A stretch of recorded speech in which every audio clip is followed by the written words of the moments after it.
ছিল বাবা, তার ছিল দুই সন্তান, হাশেম আর কাশেম। কাশেম ছিল যথেষ্ট পরিশ্রমী। কাশেম পরিশ্রম করে সবকিছুই অর্জন করত।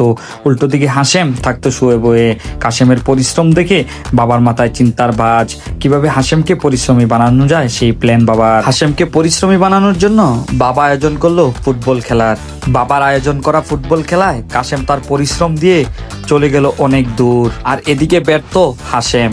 সেটা দেখে আবারও বাবার মাথায় চিন্তার ভাঁজ। বাবা পুরো চিন্তায় পড়ে গেল।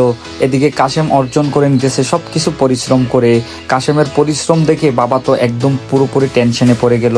কিভাবে বাবা হাশেমকে কাশেমের বরাবর করবে সেই চিন্তায় বাবা পড়ে গেল।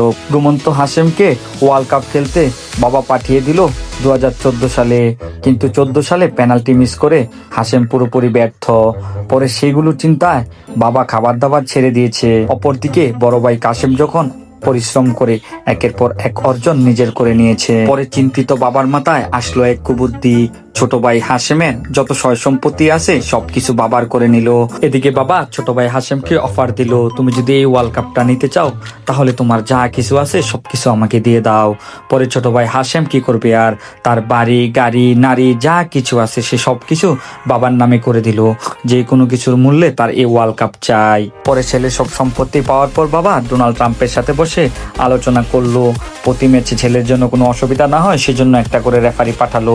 2022 সালে প্রতি ম্যাচ ছেলে জেতার জন্য একটা করে পেনাল্টি ফিক্সড করে দিল। ছেলের জন্য জিততে কষ্ট না হয় সেই জন্য প্রতি ম্যাচে একটা করে পেনাল্টি থাকবে। রেফারিও সেই কাজ, বাবার যেই কথা সেই কাজ। কোটি কোটি টাকা খাওয়ার পর বাবা ছেলেকে দিল ওয়ার্ল্ড কাপ। এদিকে ছেলে তার সব সম্পত্তি হারিয়ে ওয়ার্ল্ড কাপ পেয়ে মহা খুশি। অপরদিকে কাশেম তার বাড়ি গাড়ি সম্পত্তি নারী কোনো কিছুই বাবাকে দেয়নি। তাই সে প্রতিবারই কান্না করতে করতে বের হয়ে যায়। তার এই কান্না দেখে তার দর্শকরাও কান্না করে। একদিকে হাশেম তার ওয়ার্ল্ড কাপ নিয়ে মহা খুশি, অপরদিকে বড় ভাই কাশেম টাকা খরচ করে কোনো কিছু না কিনে গার্লফ্রেন্ড নিয়ে মহা খুশি। আর অপরদিকে এত সুন্দর একটা ভিডিও বানানোর পরেও আপনারা ভিডিওটা দেখে লাইক সাবস্ক্রাইব না করলে আমি হয়ে যাব সব থেকে বেশি দুঃখী। তাই ভিডিওটা ভালো লাগলে সবাই like comment share and subscribe করতে ভুলবেন না।